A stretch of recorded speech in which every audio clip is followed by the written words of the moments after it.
Wander through a bookstore in the United States these days and you'll see Zimbabwe tourist books nearly everywhere. This spectacular country where people speak English and welcome foreigners from the world over has captivated adventurers and animal lovers from every corner of the globe. This videotape has been made to welcome a very special group of visitors, our embassy personnel and their families. We'll have a look at the embassy, tour some of the housing, talk about schools and shopping, and show you some of the things that, well, the things we do for the fun of it.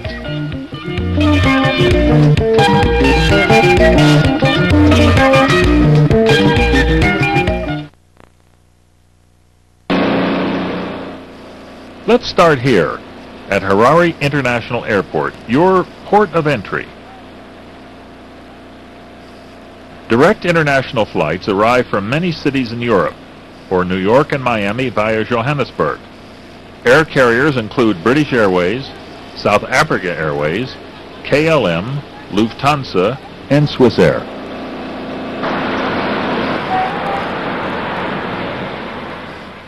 There are over 12 million people in Zimbabwe, and 1.5 million of them reside here in Harare and its suburbs. In reality, Zimbabweans are a rural people. Only 1 in 4 live in a town or city, but very few ever forget their rural roots. Urban areas are the main domestic market for agricultural produce and handicrafts. People who come here for work will often return to their ancestral homes in their senior years.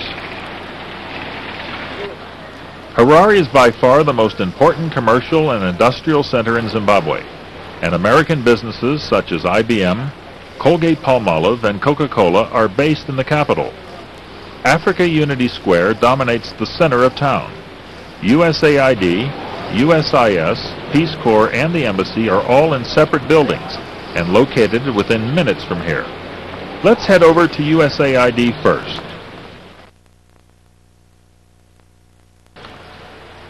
Zimbabwe is one of the few countries in sub-Saharan Africa that has the potential and resources to become an advanced, developed country.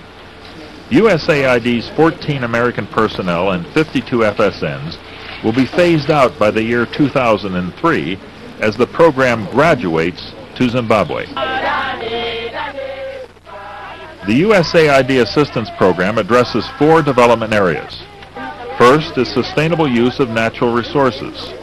Secondly, broadening access to economic resources through housing and micro and small enterprises. Third, providing family planning services and HIV/AIDS education and testing. And finally, an effort to strengthen the civil society and the democratic foundations of the country. USIS has 2 American employees and a Zimbabwean staff of 24. USIS actively promotes cross-cultural activities and helps Zimbabweans learn more about the U.S. through information and exchange activities. The mission has a 7-year-old Peace Corps program with a director and staff who oversees 65 Peace Corps volunteers. The Peace Corps teaches math and science and sets up libraries in the most remote parts of Zimbabwe. If you add too much, remember, if you add too much rice, does it keep going down? No, why not? Because what? Spaces are filled, okay? So it looks like it's full. In addition, the volunteers play an important role in promoting small business development in towns and rural training centers. Current volunteers range from ages 21 to 67 and serve for 2 years, after undergoing 3 months in intensive language, cross-cultural, and technical training. The United States recognized the newly independent government of Zimbabwe in 1980 and established this embassy shortly thereafter. There are 36 American personnel attached to the embassy, as well as 51 FSNs. Today, our excellent bilateral relationship includes Zimbabwe's involvement in regional peacekeeping efforts and U.S. support for black economic empowerment in Zimbabwe. The embassy also promotes U.S. private sector investment in Zimbabwe and development of stronger democratic institutions. The embassy building houses our defense attaché office, whose 2 officers have regional responsibilities. We have an embassy nurse who staffs the health unit each weekday morning and who can provide a list of recommended local physicians. A hospital called the Avenues is within minutes of the embassy, as are other professional 24-hour emergency clinics. You can obtain plenty of useful information in the Community Liaison Office, and a security briefing is a must. Hi, welcome to the CLO office. Make sure this is one of your first stops, as here you'll get a good start on finding domestic help, cars, and learn about what's going on. And speaking about what's going on, here you'll be in touch with the rest of the world because we get satellite TV from South Africa, we have a video club at the embassy, and for a small fee you can get internet hooked up at home. The internet is where you'll be able to find the latest from consular affairs on the security situation here in Zimbabwe.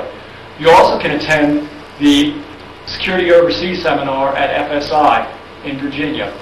Upon arrival at post, I'll give you a detailed security briefing both on the mission security, residential security, and your own personal safety. We also have a great AOK Kids program here at post to make your kids an enjoyable stay. Hope to see you here in Harare.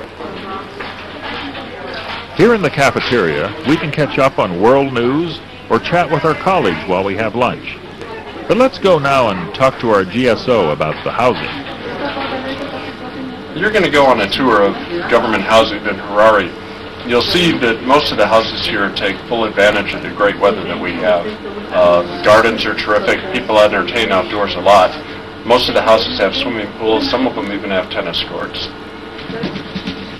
Here are some houses where embassy personnel are living. We'll turn up the music just a bit while you have a look around, and I'll be back to pick you up in a couple of minutes.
We'll finish up with the ambassador's residence. It's located in a quiet suburb, and recent renovations have made it one of the nicest ambassadorial residences in Harare.